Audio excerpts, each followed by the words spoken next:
সাহিত্যে গত অক্টোবরে এ বছরের নোবেলজয়ীর নাম ঘোষণার পর থেকেই কোনো সংবাদ সম্মেলনে বক্তব্য দেয়া থেকে বিরত ছিলেন দক্ষিণ কোরিয়ার লেখক হান কাং। অনেক অনুরোধ সত্ত্বেও তিনি সাংবাদিকদের সঙ্গে কথা বলতে রাজি হননি। এমনকি তার সম্মতি নিয়ে আয়োজিত একটি অনুষ্ঠানও শেষ মুহূর্তে বাতিল করে দিতে হয়েছিল আয়োজক কর্তৃপক্ষকে। নোবেল পুরস্কার গ্রহণের জন্য হান কাং এখন আছেন সুইডেনের রাজধানী স্টকহোমে। 10 ডিসেম্বর নোবেল কমিটি আয়োজিত স্মারক অনুষ্ঠানে তিনি পুরস্কার গ্রহণ করবেন এবং স্মারক বক্তৃতা দেবেন। এখন তারই প্রস্তুতি নিচ্ছেন হানকাং। তবে হানকাং সুইডেনে থাকা অবস্থায় হঠাৎই তার দেশে ঘটে যায় নাটকীয় কিছু ঘটনা। কোন রকম পূর্বাভাস ছাড়াই দেশটির প্রেসিডেন্ট সামরিক শাসন জারির ঘোষণা দেন এবং প্রেসিডেন্টের নির্দেশে সেনা সদস্যরা পথে নেমে এসে রাজধানী সিওলের পার্লামেন্ট ভবনের নিয়ন্ত্রণ নেন। সামরিক বাহিনী চেয়েছিল সংসদ সদস্যরা যেন পার্লামেন্টে সমবেত হয়ে সামরিক আইন জারির সিদ্ধান্তের বিরুদ্ধে প্রস্তাব পাশের সুযোগ না পান। সংসদের বিরোধী পক্ষ সংখ্যাগরিষ্ঠ হওয়ায় সামরিক আইনের আওতায় ভিন্নমত দমনের জুৎসই একটি উপায় হিসেবে এই পদক্ষেপ গ্রহণকে দেখেছিলেন প্রেসিডেন্ট। তবে ভিন্নমত দমনে প্রেসিডেন্ট ইউন সুক ইয়োলের সেই চাল শেষ পর্যন্ত তার নিজের জন্যই হিতে বিপরীত হয়ে দাঁড়ায়। সামরিক আইন জারির পরই কয়েক লাখ মানুষ পার্লামেন্ট ভবন এলাকায় সমবেত হয়ে প্রেসিডেন্টের সামরিক আইন জারির সিদ্ধান্তের বিরুদ্ধে প্রতিবাদ সমাবেশ করেন। সংসদ সদস্যরাও সামরিক বাহিনীর বাধা ডিঙিয়ে পার্লামেন্ট ভবনে প্রবেশ করে জরুরি অধিবেশনে মিলিত হয়ে প্রেসিডেন্টের সামরিক আইন জারির সিদ্ধান্তকে অবৈধ ঘোষণা করে একটি প্রস্তাব গ্রহণ করেন।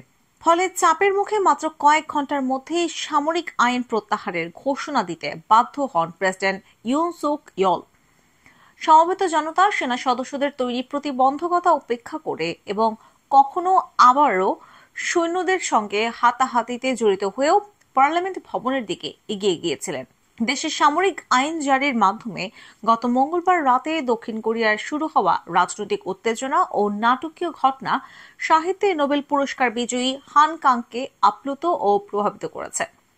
আপ্লুত তিনি এই কারণে হয়েছেন যে জনতার শক্তির সামনে গণতান্ত্রিক নির্বাচনের মধ্য দিয়ে ক্ষমতাসীন হয়েও পরবর্তী সময়ে ক্রমশ একনায়ক সুলভ আচরণ দেখিয়ে যাওয়া একজন প্রেসিডেন্ট জনতার চাপের মুখে মাথা নত করতে কিভাবে বাধ্য হয়েছেন।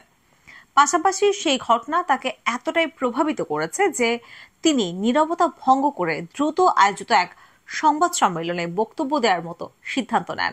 গত শুক্রবার স্টকহোমে আয়োজিত সেই সংবাদ সম্মেলনে হান কাং বলেছেন, অন্য অনেকের মতো 3 ডিসেম্বর রাতে সিওলে ঘটে যাওয়া ঘটনায় প্রচন্ড আঘাত পেয়েছেন তিনি। এটা তাকে মনে করিয়ে দিয়েছিল 1979 সালে দক্ষিণ কোরিয়ায় জরুরি সামরিক আইন জারির পর যে নিপীড়ন তার দেশবাসীর উপর চালানো হয় সেই ঘটনা। সংবাদ সম্মেলনে তিনি বলেন, হিউম্যান অ্যাক্ট উপন্যাস লেখার সময় 1979 সালের জরুরি সামরিক আইন জারির প্রেক্ষাপট এবং পরবর্তী ঘটনাবলী নিয়ে গবেষণা করতে প্রচুর সময় আমি দিয়েছি।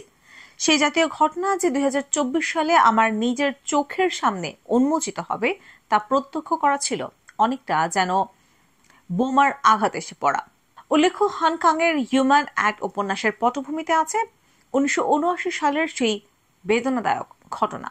1979 সালের সামরিক আইন জারির সঙ্গে এবারের বড় একটি পার্থক্য হচ্ছে দেশে কি ঘটে চলেছে তা টিভিতে সরাসরি দেখার সুযোগ পেয়েছেন মানুষ। হান কাং নিজেও দেশ থেকে অনেক দূরে স্টকহোমে বসে টিভিতে এসব দেখেন। তিনি বলেন, সবকিছু আমি দেখেছি। যারা শুধু নিজেদের শরীর দিয়ে সামরিক বাহিনীর সাজোয়াজানের পথ রুদ্ধ করে দিয়েছেন, অন্যরা যারা অস্ত্রধারী সৈন্যদের খালি হাতে মোকাবেলা করে নিজেদের অবস্থান ধরে রেখেছেন, তাদের সবাইকে আমি দেখেছি। আমি আরো দেখেছি তাদের মধ্যে কেউ কেউ চিৎকার করে সৈন্যদের সরে যেতে বলছেন, অনেকটা যেন সেরকম মায়েরা যখন আপন সন্তানকে উদ্দেশ্য করে কিছু বলে। হান কাং বলেন, সেই মুহূর্তকে তার কাছে হৃদয়স্পর্শী আন্তরিকতা ও সাহসের প্রতিফলন হিসেবে মনে হয়েছে। দেশ যেন আবারও অতীতে ফিরে না যায় সেই আন্তরিক আশা প্রকাশ করেন হান কাং। একই সঙ্গে তিনি ঘটনাস্থলে মোতায়েন তরুণ পুলিশ কর্মকর্তা ও সেনা সদস্যদের মধ্যে দেখা দেয়া বিভ্রান্তির উল্লেখ করেছেন। হান কাং এর কাছে মনে হয়েছে তারা যেন দ্বিধায় ভুগছে, যেন নিজের বিবেকের সঙ্গে তাদের যুদ্ধ করতে হচ্ছে। সার্বজনীন মূল্যবোধের অবস্থান থেকে তাদের সেই দ্বিধা যেন ছিল চিন্তা ও বিচার করে দেখা এবং সমাধান খুঁজে পাওয়ার লক্ষ্যে চালানো সক্রিয় এক প্রচেষ্টা। রাষ্ট্রের চালানো হিংস্রতার মুখে মানুষের জীবনে নেমে আসা দুর্যোগ হানকাং এর উপন্যাসে কাব্যিক প্রতিফলনের মধ্য দিয়ে উঠে এসেছে। হিউম্যান অ্যাক্ট উপন্যাসের পেছনে যেমন রয়েছে 1980 সালের গুয়াংজুর গণতান্ত্রিক আন্দোলন দমনে সরকারের নিষ্ঠুরতা, একইভাবে পরবর্তী সময়ে লেখা আরও একটি উপন্যাস উই ডু নট পার্ট এর কাহিনী আবর্তিত হয়েছে 1948 সালের এপ্রিলে জেজুগন অভ্যুত্থানের সময় সরকারি বাহিনীর হাতে প্রায় 30,000 মানুষের প্রাণ হারানোর মর্মান্তিকতা।